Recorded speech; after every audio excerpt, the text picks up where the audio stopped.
Planning Commission meeting call to order at 7:03. Can the recording secretary please conduct roll? Commissioner Kuznick, absent. Commissioner Marks. Here. Commissioner Wallace, I am here. Vice Chair Edwards. Here. And Chair Alpert. Here. Item 3, Pledge of Allegiance. Please join me in the Pledge of Allegiance.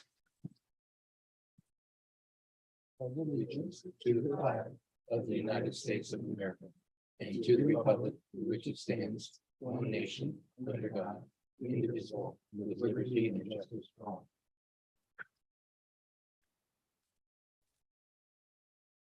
Item 4 is public comment or written communications. At this time, members of the public may address the Planning Commission on any item not already included in tonight's agenda.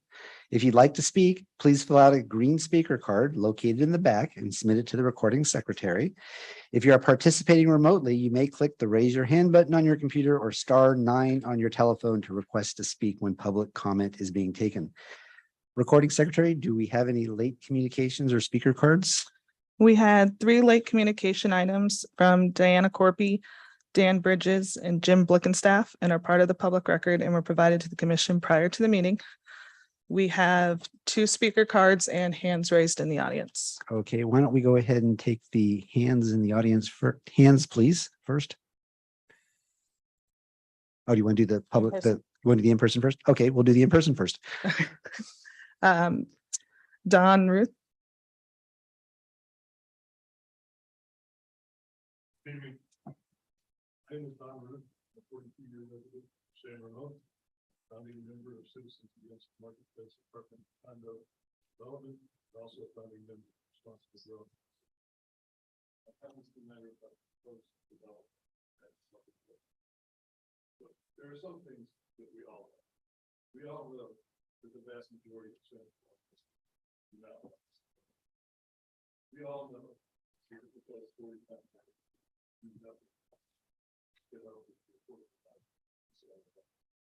we all know that the are insignificant. We also know that there's no need for green space in the proposal. We know that calling it mixed use by including Starbucks is nothing more than a way around the rules and not the intent of the rules. We also know that TRC is not in the business of building and maintaining housing, and that TRC has not been a good neighbor by intentionally neglecting the maintenance of Marketplace for years. It is only due to the pressure by our committee that TRC has made a last-ditch effort to appease the city and the citizens, but it is too little, too late. We also know that without a master plan for the broader definition of the Marketplace, it will end up being a confusing mix of disconnected and inconsistent housing. We all know that Sports Basement is not a long-term viable tenant. The Greenfire Law Firm has provided you with a letter detailing the project's inconsistency with the general plan and the zoning ordinance. I wasn't here, but my understanding is that at the October 4th Planning Commission meeting, one of you requested that both the city attorney and the applicant respond to each of Greenfire's points in writing. It is also my understanding that someone from the city attorney's office subsequently decided that a response from either party wasn't necessary. If this is true, how can you possibly look your constituents in the eye and tell us that we don't even deserve a written response to our concerns? If our concerns are invalid, put it in writing. Let us know. I'm asking you to follow your general plan and require a master plan for the Marketplace as a condition for approval for the application. And I'm asking you to require that the city attorney and the applicant provide a written response to the Greenfire letter. Responsible Growth San Ramon's website has had nearly 6,000 views from over 2,200 unique visitors. The Camp Ad group on Nextdoor has 715 members. There are a lot of people here in San Ramon watching what you and the city council do with this particular project. Listen to your constituents and take every reasonable step to respond to our concerns. And you can't hide behind, it's out of our hands. Our hands are tied. The state allows all of this. The state does not prevent you from having a master plan. done, nor does the state prevent you from responding to our letter in writing. Thank you. Thank you. Greg Carr, Greg Carr, long-term person living in this town. Wow, I didn't have access or knowledge of some of the things that Don Ruth just said. The two that stuck out to me are they sent a letter asking for responses about some questions through their attorney. They could have just as well come up here and handed you a piece of paper, but they chose to go that route.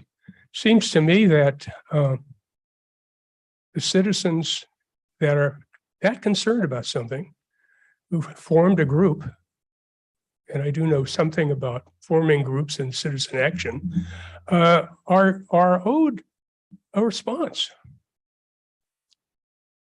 to the questions and the concerns. And the city should be able to provide them simply. And the developer should also be able to provide them simply. But to have no response is a shining on that we see at the federal government level in many administrations, but of course now it's really in everybody's face. I don't think that the citizens are owed that kind of inaction.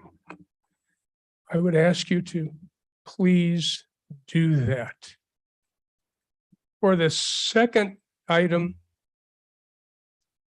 I have no great love for development. I never have. And 40 units in a place where there should be a supermarket doesn't necessarily have to be the prior owner or the prior operator, but there should be one there because we're going to have a lot more houses just dogleg up the street. We're going to have a lot of houses. So I would ask that the second thing you do besides the first one, responding to the citizenry for whom you are their on-site representatives, that you go and try as best you can through the planning staff to work with the owners and get something like that approved. And the biggest deal is, as Don said, there should be some overall guiding plan for that entire parcel. Because I'm sure as I stand here, age 74 plus, there will be additional pressure to come in and build more things. And there should be a plan. And the city staff is well schooled in that, well experienced. And that developer should have to do that, to be able to tell you, to show you and the people how they plan to do it. Thank you. Thank you. Joyce Carr,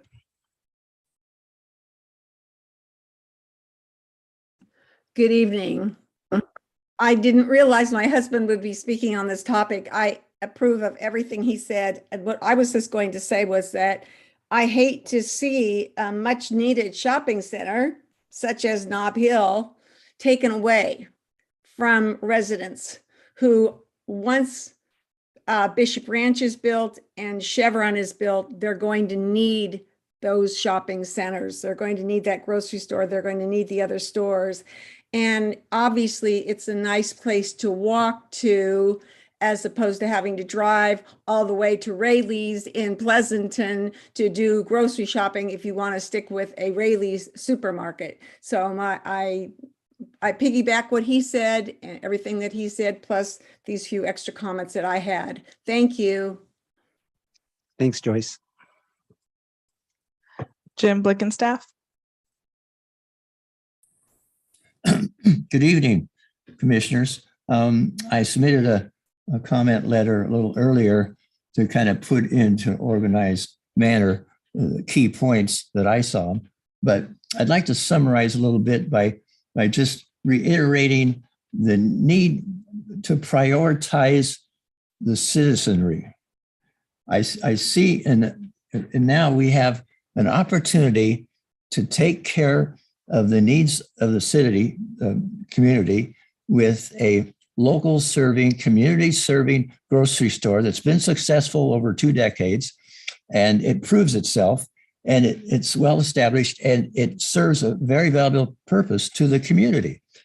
And now Planning Commission is entertaining ideas that totally undermine that and undermine the future of that as a viable retail center. It makes no sense to me. I think you still have the opportunity to do the long range smart planning through a master plan that gets accomplished what's in the best interest of the community. To me, that's a priority. That's a no-brainer.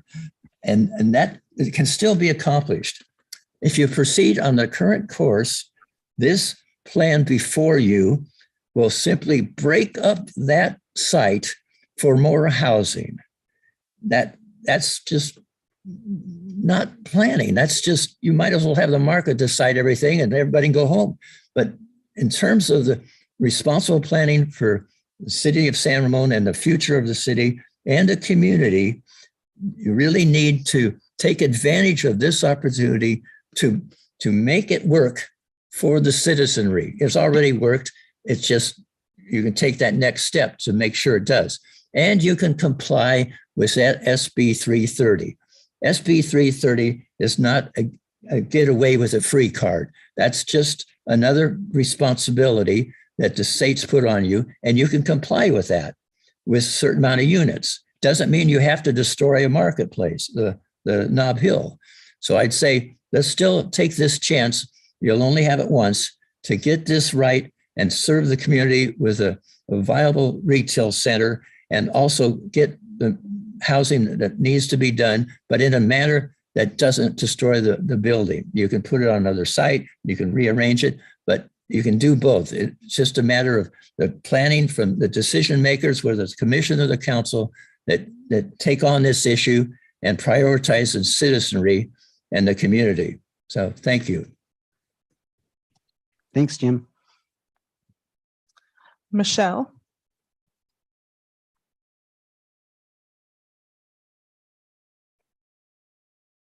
Hello, can you hear me? We sure can. Oh, good. Thank you so much. Hello, I would like to echo the sentiments of all the people that have spoken, and especially the gentleman prior. The 2 words that stuck out to me were responsibility and opportunity. Those are profound. My name is Michelle. I was born and raised in San Ramon, and my parents have been in this house, or they bought this house in 1967, and I now reside in it with my children. I'm a proud San Ramon resident. I love this city, and I would love for the council to please reconsider and do what they can to take this opportunity. And I'm in it, this keyword, this opportunity, this one time to really review this marketplace. One thing that I really have been thinking of is San Ramon has their climate action plan, CAP, and it talks about emissions. And if these houses are going to be built and we do no longer have a supermarket in this development, all these thousands of residents that used to shop at Nob Hill, but we could still put another supermarket in here, we are going to have to drive further away. And that builds up on our emissions. We're going to be stopping longer at traffic lights. We're going to be stopping going at all of the stop signs.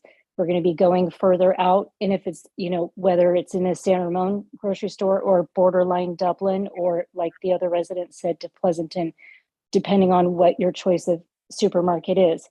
San Ramon just adopted the electric bike, correct? Now you want me to get on an electric bike to go from my house to Crow Canyon or Bollinger? I actually don't feel comfortable with that. Those are because electric bikes are not allowed to go on the Iron Horse Trail. And there's been some very, very major incidents, crashes, accidents on Crow Canyon, Bollinger, Costa. Recently, I would not feel safe on an electric bike going to get my groceries, but I also care for the environment. And I feel that I shouldn't have to drive so far out to go and get my groceries, when that is the exact reason San Ramon took pride in the marketplace, to build a community shopping center for the community that it surrounds. So let's think about the emissions. Let's think about not, the people that walk to the marketplace currently, that used to walk there to get their groceries. There's the whole reflections. And for those that are on the planning commission, please go to the marketplace. How often do you go there? Look at it. Look at the homes that are around it. Anything south of Marketplace, where do we go grocery shopping? Dublin? Please take this opportunity and let us have a grocery store in there. Thank you. Thank you for your comments. Christian Busey. Commissioners, my name is Christian Busey, and I'm an attorney with Greenfire Law PC, legal counsel for Citizens Against Marketplace Apartment Condo Development, or CAMPAD. CAMPAD appreciates the Commission's robust engagement at the October 4th hearing regarding 130 Marketplace, especially the Commission's pointed questions regarding TRC's application. Staff and TRC should have met with the Commission at the concept stage. However, with 3 or 4 more meetings, there is plenty of time to make significant improvements. Critically, the Commission must be aware that TRC conceded in response to litigation filed by CAMPAD that the Commission has the authority to impose subjective conditions so long as they do not reduce density. This means that the Commission can require master plans to enhance and protect the remaining parts of the Marketplace Center and the neighboring sports basement, and address lack of maintenance commitments, inadequate public amenities, and the risk that unmet residential parking needs will bleed into commercial parking. In fact, the Commission could even require that the contrived project boundaries be altered to reflect true compliance with mixed use, and direct that the site include the underused parking behind Starbucks, or add additional street-facing retail in compliance with the horizontal mixed-use definition. These requirements would be lawful so long as they do not reduce residential density, which is unlikely to occur given the extreme low density of the current proposal. Whether these conditions would reduce density could readily be determined by the applicant showing financial pro formas and analysis of the financial impact of these conditions. Of course, this would take more work, but it is exactly the type of oversight needed from the Commission to protect and serve the long-term needs of the public. At the next hearing, CAMPAD requests that the Commission address the issues of mixed use and minimum density compliance raised in the last hearing.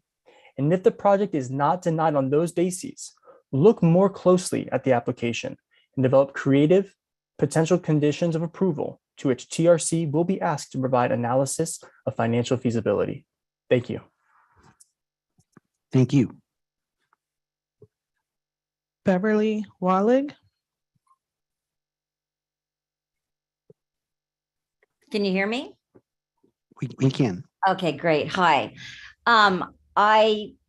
I've heard of, I agree with everything that the last people have been talking about. I do want to bring up the traffic. I don't believe that TRC has come up with an impact statement on the traffic that this will cause in that area, and if we have to go to grocery stores, which we do now, full service grocery stores would either be the Safeway on Bollinger or the Safeway on Crow Canyon. And the traffic nowadays on Bollinger, it sometimes takes me more than 10 minutes to get from Reflections, where I live, to the freeway, because of not just the the normal traffic, but during lunch times, there's more cars out there. Everybody's headed over to the lot. There's a lot of foot traffic. So the stoplights are much slower, allowing people to walk across the street. And of course, Iron Horse Trail is not going to be elevated for quite some time. So we still have to deal with that going down Bollinger Canyon. Also, it is true, we have to do what's best for the community and not the developer. My family's been in San Ramon Valley since 1966. We moved here, and my father was actually on the board to get San Ramon incorporated. And so my father was a president of the Homeowners Association for many, many years. And he also did all the zoning for all these, the areas that are being rezoned now. And we just have to take another look at it. Like you said, you have to consider everything that residents around here are having to do. The traffic's already getting worse because I believe a lot of people are having to drive down Bollinger Canyon either way to go shopping. And that's without the extra 41 homes or condominiums that they request. And I believe, I'm not sure, but are they going to all come in through the Nob Hill Gate area? Or are they going to add another driveway into that area from Marketplace to get into the condominiums? Or are they all going to have to come in from either side of Starbucks? So anyway, that's all I have to say for now. And thank you for listening to me. Thank you. There are no more hands raised at this time. Okay. Oh, wait, there. No, he put it down. No more raised. Okay, I'll go ahead and close the public comment.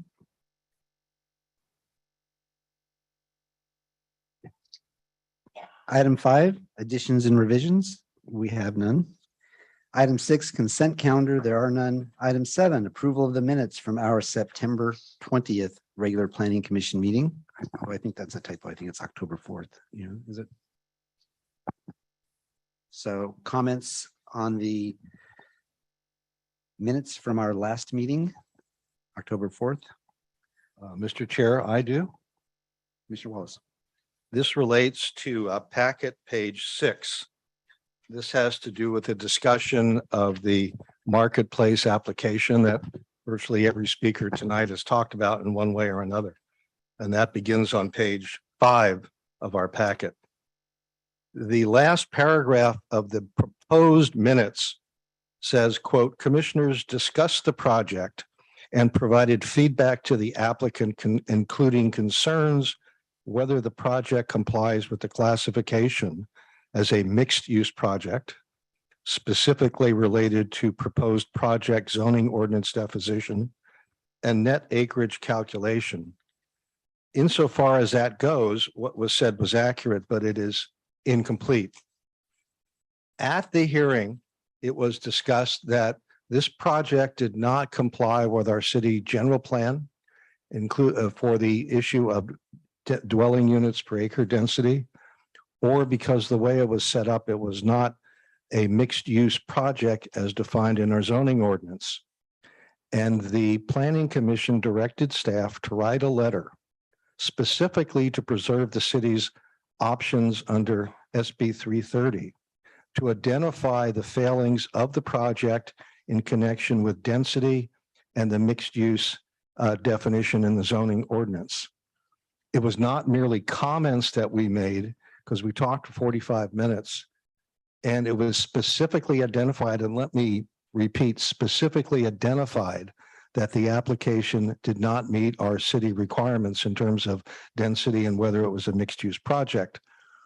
So staff was getting very clear directions that a letter was being written to the applicant identifying these deficiencies in the project to allow the applicant to respond about those deficiencies, but retain our city's rights to consider the project in light of those deficiencies. That was specifically said at the meeting. That is not in the minutes. And so, Mr. Chairman, I would propose to amend the minutes for that particular section, which is the last paragraph in the section that deals with the marketplace project. And I would propose that the minutes state as follows. Commissioners discussed the project and provided feedback to the applicant, period. By unanimous consent, the commission directed the zoning administrator to issue the applicant a letter, paren, small a, close paren, expressing concern that the project may not comply with paren 1, close paren, the mixed-use project definition requirements, and paren 2, close paren, minimum net acreage calculation pertaining to minimum dwelling unit density, and paren small b, close paren, asking the applicant to provide a response, period, close quote. Now, I know that the letter that we directed staff to send was sent on Monday. It was sent with the help of the city attorney. So both the staff that's sitting next to me and the city attorney sitting at the other end of the table know exactly what was written in that letter. And so the question I have to the city attorney is this. In the letter, this sentence appears, quote, while there are no identified inconsistencies with objective standards or criteria, the commission requested a written response to the comments provided below, period, close quote. And my question to the city attorney is this. Does this letter comply with the requirements of SB 330 that allows us to use the lack of density in the project or the fact that it is not a mixed-use project in determining whether to approve the project or not? Have we successfully retained our rights under SB 330 to make that determination in connection with this project?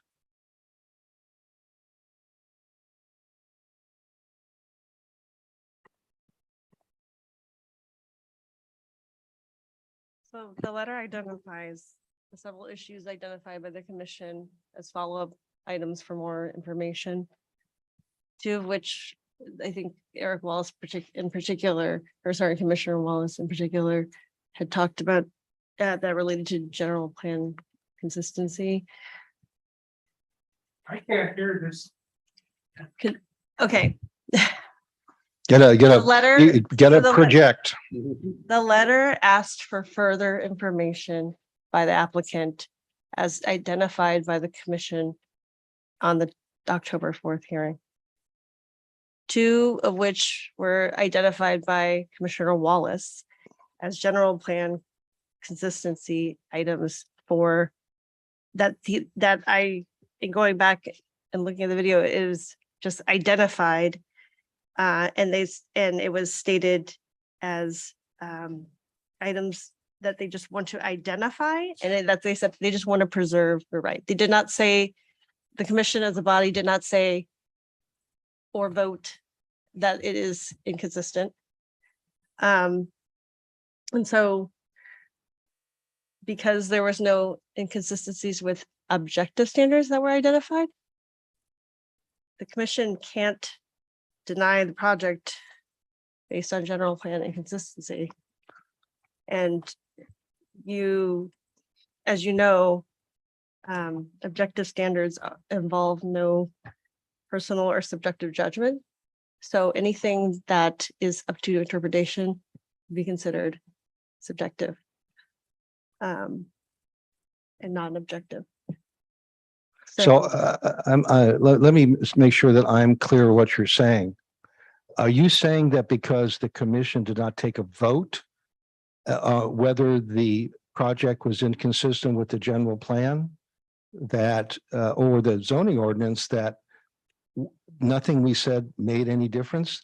I mean, or what, suppose the letter had said that the commission has decided that the commission feels, which is really what the letter says, that your project is inconsistent with the general plan because it doesn't meet our minimum density requirements for mixed use, nor is the project as currently constructed a mixed use project.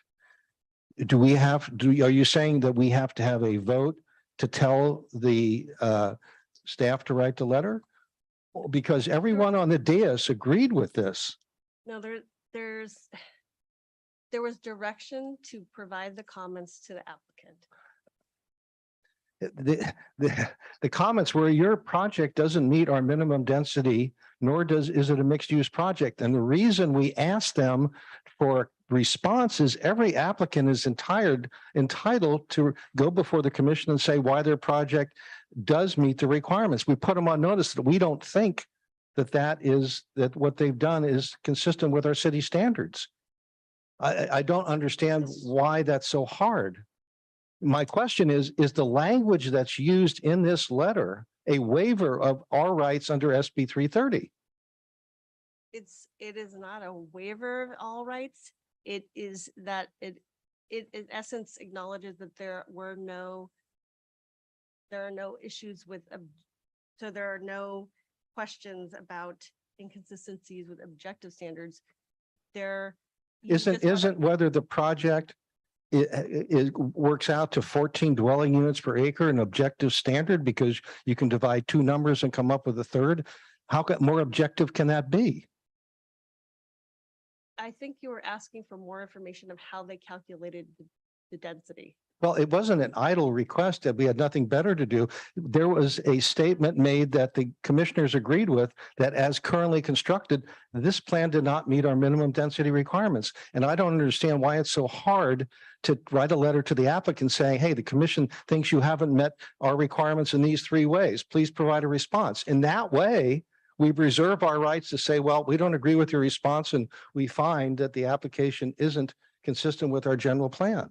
I mean, the whole point, what I said at the meeting and in an 8-page memo I sent to Lauren afterwards was to preserve our rights to raise these issues if we found the applicant's responses inadequate. And so I'm asking you, did we preserve our rights to do that? You can get further information, but it isn't going to be, you cannot use that as a basis for denying the project. So it's just a matter of idle curiosity. Gee whiz, how did you calculate your density? You would need, yeah, you could ask for more information of how they calculate it if it's unclear to you, but staff had made the conclusion that it does comply with the general plan. Well, Let me jump in here. Go ahead.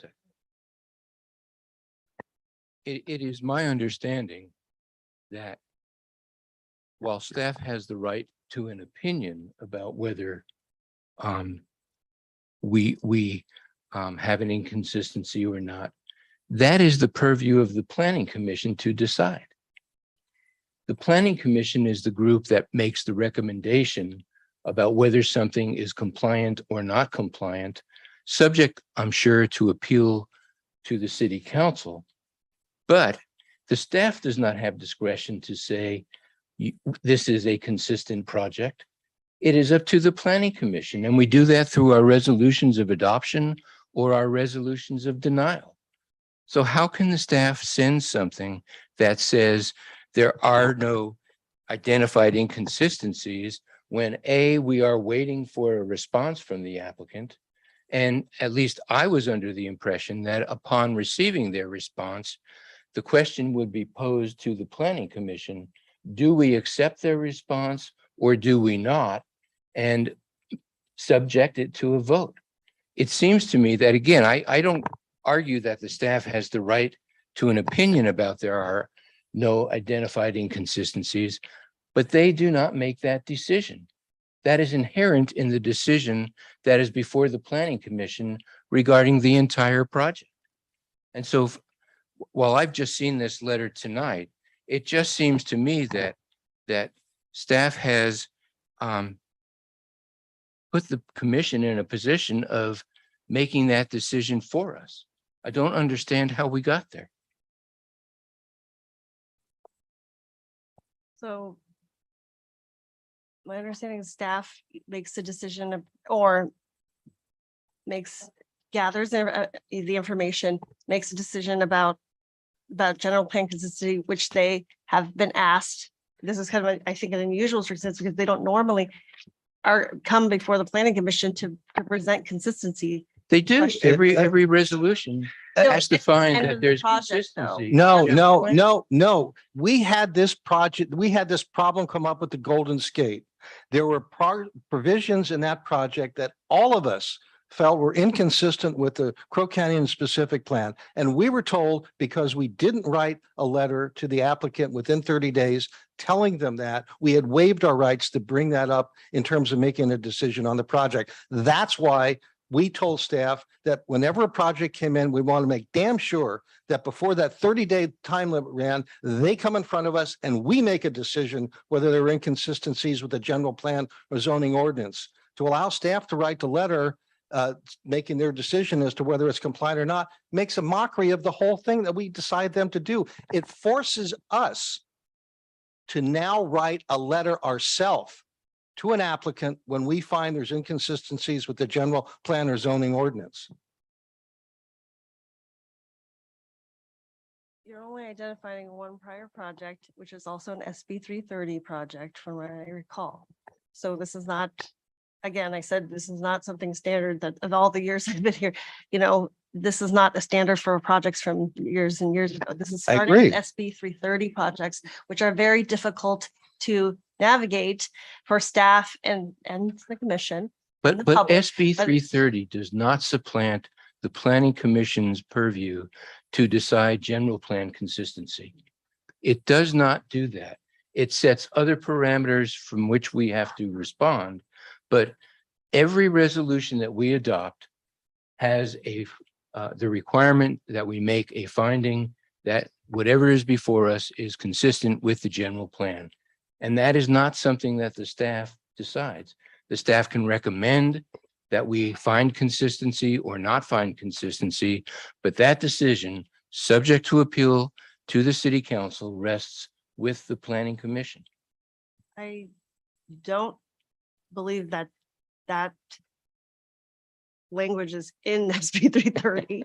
I know you prefer that as a commission, but I don't believe it's in SB 330 that it's left to the body to. SB 330 says nothing about who finds general plan consistency.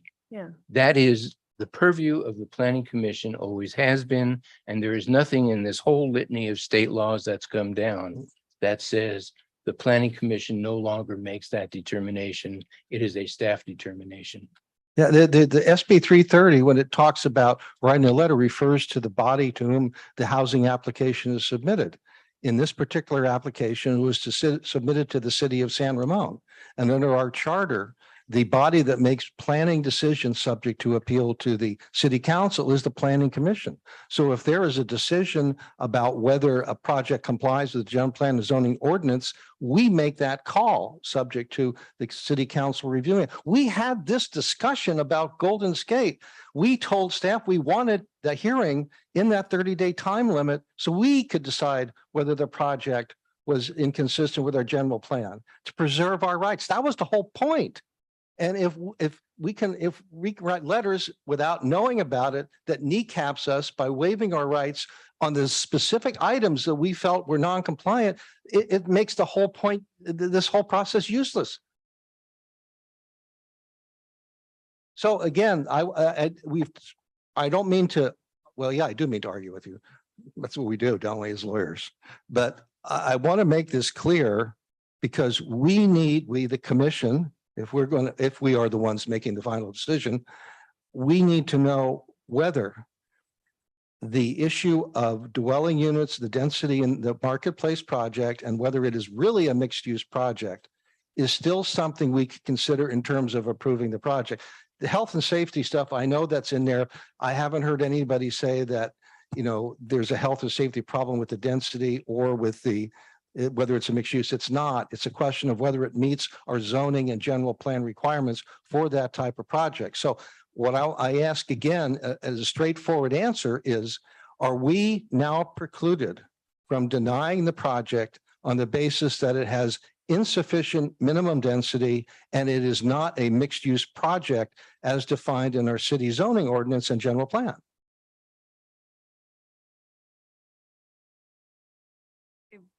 Yes, because it's not identified as an inconsistency. Lauren, I think you're ready to, you'd like to speak. Debbie? I think we're actually splitting a couple of points here. So the comment was provided. There will be a response to the comments from the applicant and from staff. The planning commission has the ability to make whatever findings they feel fit. They can deny a project, they can uphold a project. And it's really just a question of being able to make the findings that are defendable. And so if you can make if you choose to make the findings to deny the project on the basis of a mixed use definition, you can go through the process of denying it, just as Mr. Marks said, subject to appeal to the city council. I mean, that's the process. You haven't lost your rights to make the decision that you like. It's a question of, as you go through the process, whether those findings will hold up. And that's the point. Yes. If you've already told the applicant that there are no inconsistencies relative to the points that Commissioner Wallace has raised, and then we downstream deny the project on the basis of that, how strong a case do we really have? We have been put in the position where we have led the applicant to believe they can proceed with the project. They can further the expenses of developing the project. And now we are essentially pulling the rug out from under them. That's actually not the case, because they are not prohibited from continuing with the process regardless of what determination of consistency or inconsistency. They can come back and make their case, whether you agree with that determination of any point that you've raised. It's about the process of going through it. I recognize what you're saying, Lauren. I also recognize that a court is going to take a look at what did you say in your October 17th letter? Was the applicant following a fair course by relying on that? And is it legitimate at this point, whenever that point occurs, to now say, we didn't mean it, the city didn't mean it, we're going to deny your project? It further, in my view at least, begs the question that I was ranting about a few minutes ago, and that is, it's not your purview to make that decision. That is the purview of the Planning Commission. That is why in every resolution that we adopt, there's something about general plan consistency. And how do we now go forward and say it is not consistent with the general plan? We are setting the city up to be sued if the applicant chooses to do that.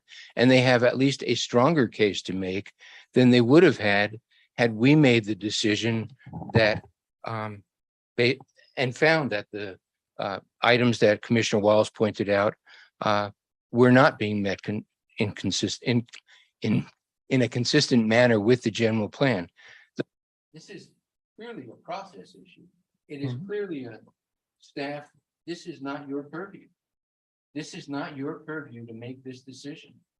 We are now in a position where our attorneys are going to have to be very careful if we go forward with this and expect that there could be a lawsuit if we find inconsistency later. And it's because a decision that was properly the Planning Commission's was taken away from it. What would be the point of asking for information from the applicant about what is their response to the comments made by Commissioner Wallace if it wasn't on the basis that you were going to use that information to help you make your consistency decision? There would be no point in waiting for this information. At this point, what I'm hearing is that it is really essentially irrelevant if we are going to be consistent as a city in what we say in this October letter and what we might do downstream. I think that's the frustration that some of us are feeling here, that we are sort of in a corner that we should not have been put in. And there was no reason to do that. I disagree with you on your process. We can go through the process and make findings whether the project meets our minimum density and our mixed use requirements. But if the city attorney is correct that we waived our right to use that as a basis for denying the project, what you've done is just spin our wheels dealing with the issue when it was clearly the intention of the planning commission not to do that. And you put us in a position where if we did use that, the city attorney has already told us we can't do that as a basis to deny the project. So there's no point to that. The whole point was to preserve our right to see what the applicant said about these two issues. And if they convinced us that, yes, it did meet our zoning ordinance and our general plan, okay, then that's two issues with, they met the compliance. But now we're kneecapped because we don't have that opportunity. They can say whatever they want. They can say, hey, you got our application. We're not saying anymore. We have no recourse about that. And the whole point from the Golden Skate project was to identify issues the planning commission thought were inconsistent with our plan, tell the applicant that, and if they couldn't meet our requirements, we could deny the project on that basis. That's been taken away from us, and I don't understand why. I don't understand why, because we gave clear directions, and you knew from my memo how I felt, and I was the one who brought it up. I do not understand why the letter was written the way it was. I also don't understand that if you're going to write the letter, why you didn't show it to me ahead of time, since I'm the one who brought up this whole issue and the planning commission agreed with me.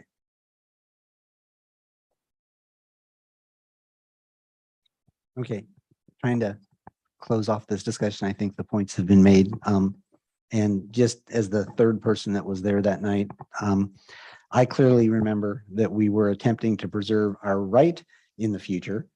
And we may not be, with additional information, we may conclude, like the applicant, that it met all of the objective standards, but our intent was to preserve the right to raise these issues and potentially deny the application based on these, what we all felt were objective. It wasn't subjective, it was very objective. It was two numbers and didn't meet the definition.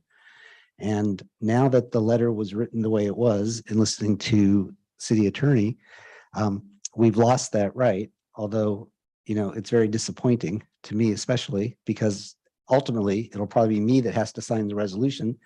And we have to, and almost always one of the first items in every resolution is that the planning commission, in its independent judgment, finds this project consistent with the general plan, the specific plan, the zoning ordinance. And I think our clear intent at the last meeting was that at this point, we aren't sure. We don't believe it does, but the applicant has the right to explain to us the error of our ways of looking at it. And the fact that the letter was written the way it was, it does appear to me the letter is essentially said it is consistent, although we all left the meeting that night believing it was not consistent, and the applicant has a chance to show us that it is consistent. And what I'm hearing is that if we were to come back and deny the project based on those inconsistencies, it will not stand up because we did not tell them within 30 days. And I agree with Commissioner Marks. It is a process issue. It was a process problem with Golden Skate, which was attempted to be corrected by having a hearing within 30 days to give the chance for the commission to make findings of consistency. And at that meeting, we did not believe it was consistent, but the applicant has a chance to explain how it is. So with that, we're actually at item 7, the minutes. And so I want to circle back to that. I agree with Commissioner Wallace's recommendations for changes to the minutes. And Commissioner Marks? I would agree. Okay, Commissioner Edwards, you were not here, but I don't know if you've looked at the video and, I have to abstain okay, because I was not present. okay. Through So, Chair, can I just make one comment about the using of the word unanimous consent? Because it makes it sound like there was a vote or an action, but there was no formal vote or action taken. okay, It was. accepted, okay. So, what is the process to amend the minutes? Do we need to make a motion to amend the minutes? Yes, you do. Okay, I'll move to make the changes as proposed by Commissioner Wallace. Do we need to have Commissioner Wallace read those back again? As amended by the city attorney's request. Well, wait a minute. I don't agree with the city attorney's comment. There was no vote, but we went down the table about whether we agreed that a letter should be sent out to the applicant identifying these two issues as deficiencies with our general plan and zoning ordinance. So each of the commissioners voiced consent to the direction that was given to staff. A formal vote wasn't taken by, okay, I make a motion, I second the motion, raise your hand. But there was unanimous consent. If you want to put unanimous consent, but not a formal vote, I'm okay with that. But it was unanimous consent. I didn't hear each, as you said, it went down the line. I did not see that on the video. Either way, it's a point that isn't all that particularly important. We agree there was no vote. It was clear to every member of the planning commission that we agreed with Commissioner Wallace's concerns and we wanted a response from the applicant. And I'll just voice I strongly would discourage using unanimous consent because I don't believe that's accurate at all. then let's just say it was agreed by all present. That would be fine. I would question to the city attorney is since Commissioner Kuznick is not here tonight, I'm wondering if we should amend the minutes and then bring them back again for the commission to vote at their next meeting, with the revised language. That's an acceptable option if that's what the commission would like to do, since one of Okay, the members just- was. okay, that you're okay. speaking for is the president. Okay, just to make it formally clear, I would move consideration of the minutes for the October 4, 2022 meeting of the Planning Commission to our next meeting. That's perfectly fine motion. Okay. Chair. We need a second. Also, before the vote, just for the record, one late communication was received for this item from Green Fire Law and was provided to the commission prior to the meeting. I'll second Commissioner Wallace's Okay. motion. Okay, so we need a vote.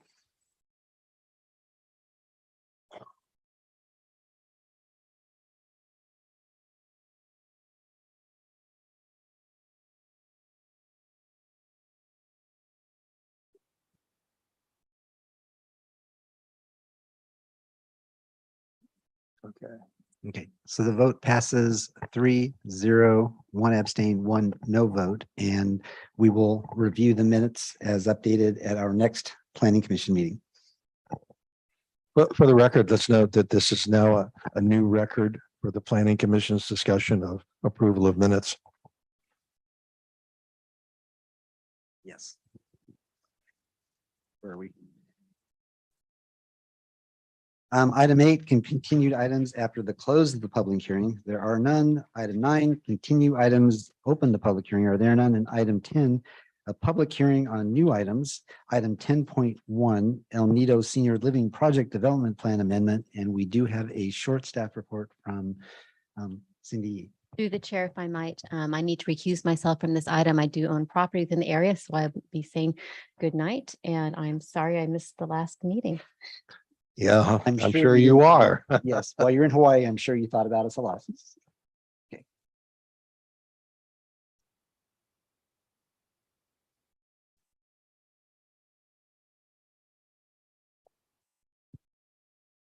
Okay, thank you. So instead of the traditional staff report this evening, what I wanted to identify is that staff received late communication from the applicant this afternoon that was provided to the commission this evening for your consideration. The letter indicated that the development plan proposal that's described in the staff report does not reflect the applicant's desired project approval. And so the recommendation from staff this evening would to continue to a date uncertain, which would allow for adequate time to notice the application. And I know that the applicant would like to address the commission this evening before we take action for the commission. And so there's probably also public comment that can be taken this evening. So I would defer to the applicant to make their statement on the late communication that was received. Okay, before we do that, open the public comment, city attorney, do you have some guidance for us on what the commission, since we aren't making a decision tonight, could you give us some advice and guidance on how to proceed? Right, so now that you've it's been identified that the development plan amendment that was in the staff report is not the one that applicant would like to present as his project, then we should not be discussing the project in the staff report in any detail. You can have the applicant come and speak for the same amount of time as you would take for public testimony from the public. And you can decide to take your public testimony from anybody who'd like to, and you can recommend to the speakers that they would desire to hold some of their comments about the project, since the project that they might be talking about is not one we're going to be discussing at all. So they may want to hold their comments for when they see the new revised DPA and speak at that time. But it will be renoticed. And then after that, you can, after taking all the public testimony, you can make a motion to continue to date uncertain, or make other further motions as to if you wish to get recommendations from the ARB or otherwise. Great. So question. So if the applicant wants to address us on this particular point, it is as public comment, as a member of the public and public comment, as opposed to making a formal application on the project, right? He can comment as to his, yes, the change or whatever he has recently his late communication to the mission, and So he gets 3 minutes like everybody else. correct. Okay. Understood. Thank you for that. Okay, I'm going to go ahead and open the public comment. First of all, do we have any late communications? I know we do. So, There are no late communications on this item, with the exception of the applicants. with the exception of the applicants. Correct. Okay, and do we have speaker cards? We do have speaker cards. Okay, and why don't we take the speaker cards first, and then we will open to those in the studio audience outside. Greg Carr. I think it'd be appropriate to hear the applicant put in his 3 minutes before the rest of us speak. Would you do that? Certainly, certainly. Thank you. Mr. Siddiqui, did you wish to?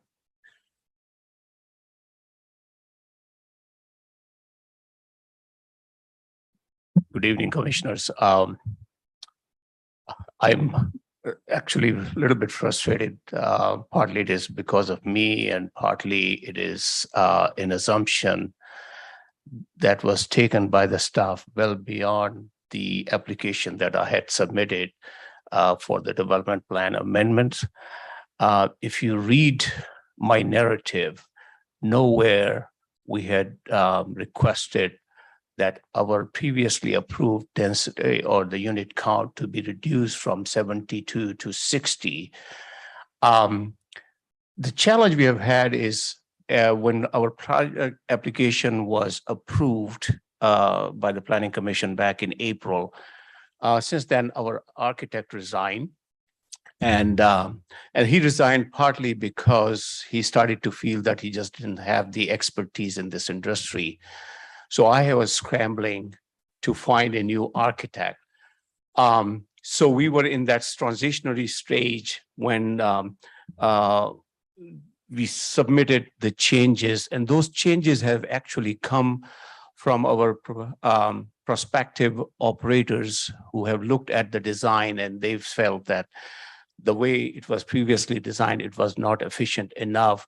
And they came up with the changes, and the changes that are reflected in the application we have submitted in our graphics, most of them are related to just the structure of the building, the elevations, and the connectivity of the building with the house. Nowhere we had suggested or we intended to change the unit count or the bed count of our facility. I'm surprised that staff is now suggesting for us to defer the decision until 2 weeks from now. For us, a little bit, timing is of the essence. Our project got approved in April, and now we are in October, and we still haven't made much progress. So it's a bit frustrating for us. It's costing us a lot of money. I don't know if there is a way, if it is just I'm allowed to just vent here. But if there's a way for you to take a look at, I'm sure you have read my narrative that I provided regarding the changes. If you take that into consideration and see if you can make the decision tonight, obviously, part of it, the graphic that you see, it does show one bed in the room. It doesn't say it is a twin size bed or king size bed. A king size bed can definitely accommodate two people. Well, somebody assumes that that is the bed count versus, you know, the original approved bed count we have had. So I'm a bit frustrated and obviously saddened that we cannot have a resolution today. So that's all I have to say. Understood. Thank you. Greg Carr. Following the discussion that came before this on the performance of staff, I can only shake my head now that I hear that there's something that wasn't in accordance with Hoyle. And I'm skying with this one, but that this gentleman has to come back in 2 weeks. Seems to me that he could have explained that tonight. He could have explained that to you, from him, not through staff to you, but through him, and have you determine from his explanation and looking in the man's eyes, hearing him speak, is what he's saying, you know, to you, truthful, believable, or not? And then give him an opportunity to have his project heard based on that. But what you're going on is something from staff. Okay. If his project had been handled as the previous project and staff had done something, they didn't follow the orders of the planning commission. Okay, whether it's suits your definition of what's a outcome, they agreed and they sent out something and put the city, the project, and the people around the project at risk. If that was me, and my God, I've had those things, person would be summarily fired for cause. And I would direct the city attorney, not that person, to send out a letter saying, we made a mistake. The person sending that letter was not authorized to make that decision. They did it on their own. We apologize. We hope you understand, and set it straight, not just acquiesce. Oh, well, it's done because staff took it upon themselves to send something out.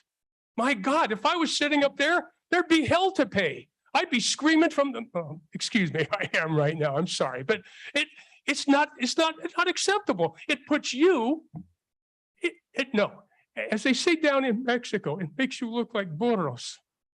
You don't want to look like burros. You're the people in charge, not that woman, not these folks. And I don't know who it was. I suspect it started there. Not right. You've got to take it back. If it was me, I would want to go sit down in private session with a city council, explain what happened, and get them to make a decision on whether this person stays as an employee of this city, period. Not acceptable. My God. Thank you very much. Carol Rowley.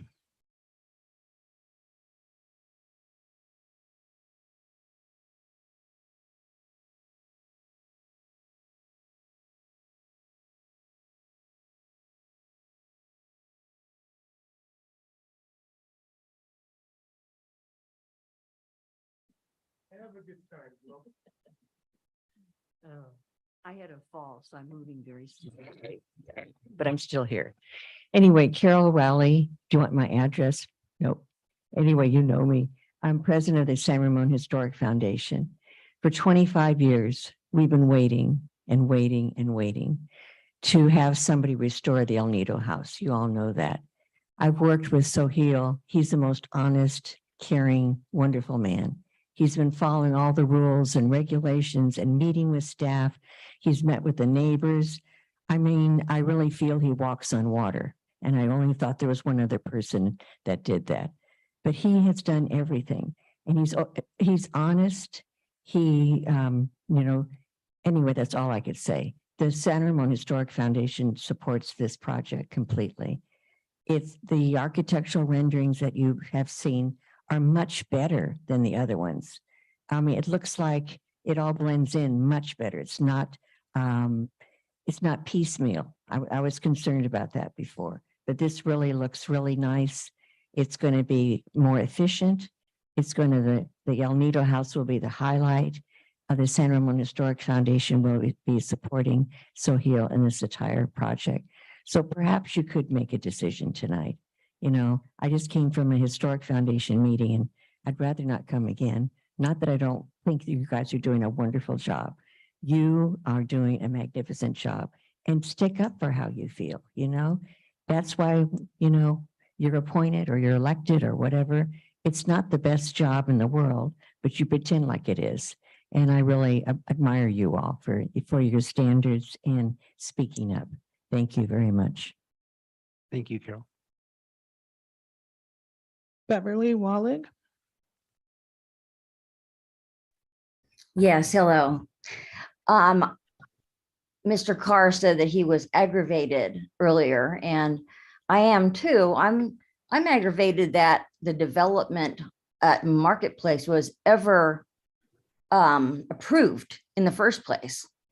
And then I believe one of the letters we sent out stating that it was it didn't match, it didn't work, that he just changed the words around, but it pretty much stated the exact same thing.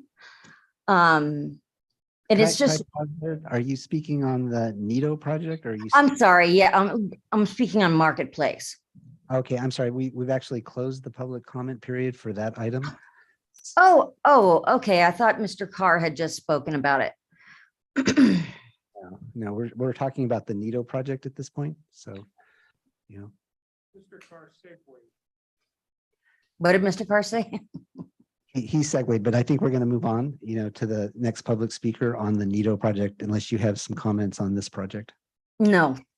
Okay, thank you. Thank you for your time. Thank you.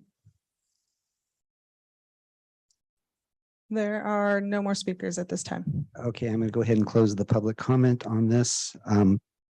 We've gotten direction and a recommendation from the city attorney, city staff, and I feel that it's a fair recommendation. We did public notice the project as modified, and while I certainly do appreciate the frustration, as you recall, we had many public hearings with lots and lots of neighbors coming out and speaking on this project. And I don't know for sure, but given that it was public noticed as a reduction in beds from 72 to 60, a less dense project. Furthermore, it was written up in the danvillesanramon.com. I don't know if neighbors would or would not have come out to speak on this had they known what the true model, it was portrayed as a smaller project, less intense, and I can only assume less impactful to the neighbors. I don't feel it would be fair to the neighbors who showed such great interest in this project when it was originally approved to not have the opportunity to speak again. And I do apologize that it does inevitably lead to a delay, but I think you could all appreciate, you know, the public process does require that people be allowed to participate with full information. And in this case, they wouldn't. So I'm in support of not making a decision tonight, but I will look to my fellow commissioners for comments, and then we can talk about anything else we want to talk about for direction. Mr. Chairman, I have a couple of unrelated comments. The first of which is, it's not a matter of whether we can make a decision tonight. If you have a notice that is not accurate under the law, you cannot proceed. It's unfortunate, and I don't know how that all happened, but it's not a matter of we can waive this. the notice identifying what was going to be discussed is not accurate to the project that the applicant has now described. And we have to abide by that. One of the questions I have is really a process question. It is not about the application before us per se, but I wonder if the staff could advise me. Why did this not go to the ARB? There are such substantial changes, and I'm prepared. These are the approved plans. I don't have a full-size set of the current set, but they're not insignificant. So I'm gonna pause on that if I could, because I want to take it in order, and I think we all have comments related to what you're going to talk about next. But I first want to just make sure there's no discussion on whether we make a decision tonight. And I think it's pretty clear, and you kind of said it better than I did. And then we can provide directions, and you get to go first on what we would like to see prior to it coming back. Commissioner Wallace, do you have any counter opinion on whether we continue or not? Because it was asked of us to continue. No, I just wondered, should we have a vote? We will. Commissioner Edwards, do you have any? I don't have any further comments. Okay, so at first I'd like to entertain a motion to continue the meeting date uncertain, I believe. And then we'll move forward with what direction we would like to provide to the applicant. So I'm going to confuse this a little bit more because we don't have to wait 2 weeks. Assuming staff answers the question about the ARB in a way the commission agrees, it is perfectly legal to have a special meeting if we want to move this thing forward. It has to be noticed and it has to go through the usual process, but it is possible to have a special meeting on this particular item with proper notice. And that's something the commission might want to take a look at, in my view, depending on the answer regarding the ARB. Fair.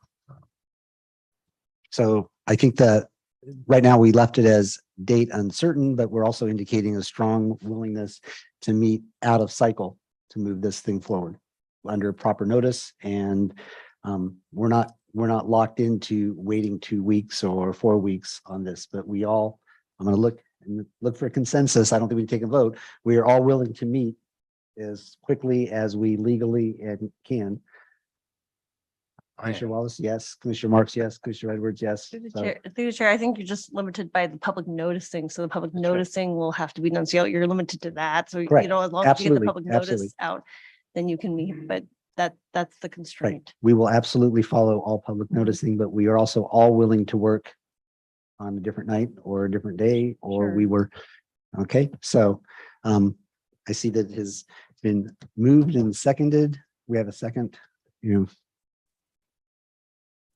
this is a motion strictly to continue the public hearing. Moved by Commissioner Wallace, seconded by Commissioner Marks. Okay, and the motion passes 4-0-0-1. So secondly, what direction do we wish to provide on what we would like to see prior to it coming back before us? Commissioner Marks. Well, again, I have a question, and it's the ARB is intimately involved in reviewing the architectural design and site planning of a project. This proposal has some significant architectural changes. I'm wondering why it did not go through the ARB before it came to us tonight. You want, or me, either way. I can address that, sure. So the decision not to bring the application before the ARB was based on the previous decisions that precluded this particular development plan amendment, in that the last development plan application that was presented to the Planning Commission at the time, there were recommendations that were made by the Architecture Review Board for modifications to the design. That was presented to the Planning Commission that for modifications that the applicant did not care to make certain changes that the ARB had presented. And so the commission at that particular time had decided that that the changes to the building were acceptable to the commission was not something that they felt needed to return back to the Architecture Review Board. And so the decisions on architecture ultimately was decided by the Planning Commission. With the resubmittal that was made to for the development plan application, there are opportunities for minor modifications and amendments to the project. In this particular case, the amendments that were made, although they were there are modifications to the architecture, was primarily related to the development plan and the operation of the facility. And because the original decision on architectural review was had been decided by the Planning Commission, we felt that at least our recommendation was that the Planning Commission wanted to continue to make the decisions on the changes to the architecture. I'm not sure I buy that rationale, but because we were reacting to the architecture before us, now we have something very different, at least in my opinion, very different. And it's curious to me that we would waive it. I'll wait and see what the rest of the commission says. But I would like to comment about the submittals, Mr. Sadecki. It is common practice when one wants changes to an architectural design to give people who are making that decision, the Planning Commission and or the council if they're involved, plans that on the same sheet show the approved conditions and then the proposed conditions so that you know what you are changing. Here, it is not possible based on the plans submitted to do that. Now, I have a nasty habit of filling my garage with plans that we have approved, but I don't know that all the other commissioners do that, or that the public would know that. I would like, when you submit for whatever the meeting is that we have, whenever it is, that again, at a reasonably large scale, or if you're going to go with reductions, I'll ask for a full-size set. But on each sheet, let's say we're talking about the south elevation, I want to see what was approved and then what is proposed so that I can make a rational decision about whether or not I agree with that change. So those are my comments, and I'll wait to see what the rest of the commission says about the ARB stuff. Okay, so the question is ARB review. Commissioner Wallace, you just unmuted. I looked at the plans and with my magnifying glass. And I didn't have the old approved plans. Unlike Commissioner Marks, my garage is kind of full, so I tend to give them away once we approve projects. There are, in my opinion, substantial changes to the architecture of this project, starting with what was originally a low slung connection between the assisted care building and the Harlan House, and now it is an appendage, and it is particularly ugly appendage. The way they've changed the building, they've changed it in numerous ways, and my French really is bad, but porte-cochere, where you drive up and drop people off, well, that's been taken out, and it's basically a blank entrance. And I guess it depends upon what color they used for the dumpster site, but somehow putting the dumpster site in front of the building kind of strikes me as being probably a bad decision. And the way they've changed the massing of the building and the way they've structured it, that's a large change. Now, I'm not an architect, but I've read enough Architectural Review Board comments to figure out there's probably going to be some really pointed comments about the current structure of the building. So I, for one, believe that the changes are significant enough that I would want to have input from ARB. Thank you, Commissioner Wallace. Commissioner Edwards? I agree. I agree with Commissioner Marks. I agree with Commissioner Wallace. These are dramatic and material changes. I don't understand why the due diligence wasn't done before the project was presented to us in April. I, for one, would be surprised that there was no operator on board at that point offering comments, but we are where we are. And at this point, we have a dramatically different project. I view the massing as being dramatically different. And frankly, I'm surprised that we don't have a good deal more neighboring property owners here to weigh in, which I can only imagine, and I agree with Commissioner Alpert, I can only imagine that that has to do with the fact that the project was described as it was. I'm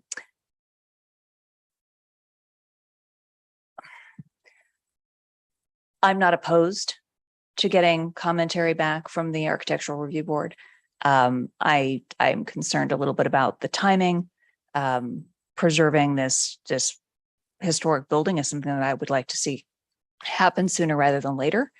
And I fear that if we go with the Architectural Review Board, we're going to be delaying this decision by months, not days.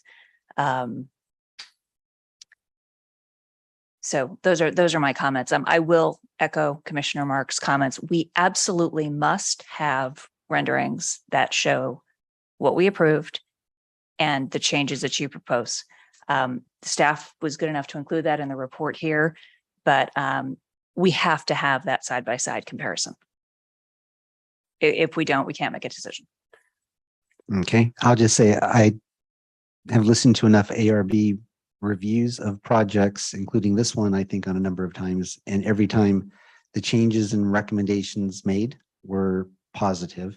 And I am not an architect, and I would like to see them have a review of this. So I would like to ask for a motion to send it to the ARB prior to it coming back to us. I would move to refer this matter to ARB with the proviso that we ask that ARB hold a meeting on this as soon as possible, so we can get an expedited decision, so that we can, to the extent possible, move this project along as quickly as we can to a final conclusion. Moved by Commissioner Wallace, seconded by Commissioner Marks.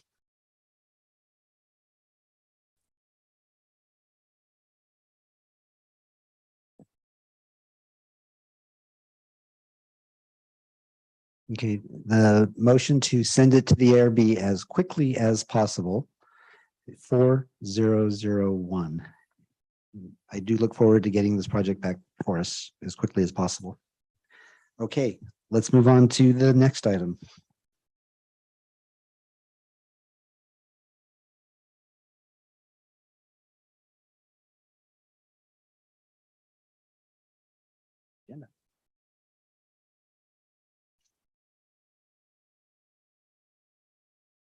Item 11, non-public hearing action items. We have none.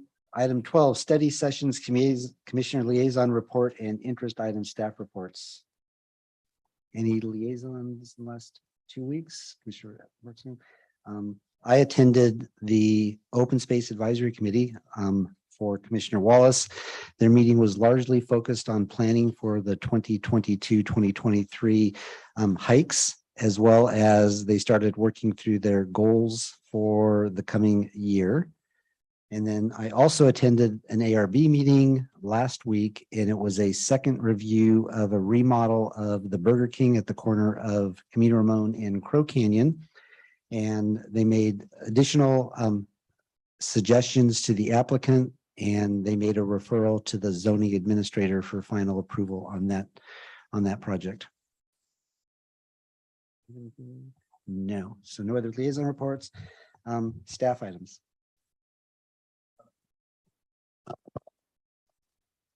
The only thing is upcoming calendar. Obviously, we're working to find a new hearing date for this item. On November 1, we will be coming with the 2481 Deerwood Drive townhome project for the second public hearing. We also are going to be releasing a mitigated negative declaration for public review, and we'll take public testimony on that document at that meeting. That's it. Okay, well, thank you. And with that, we're up to item 13, adjournment. We adjourn at 8:27 p.m.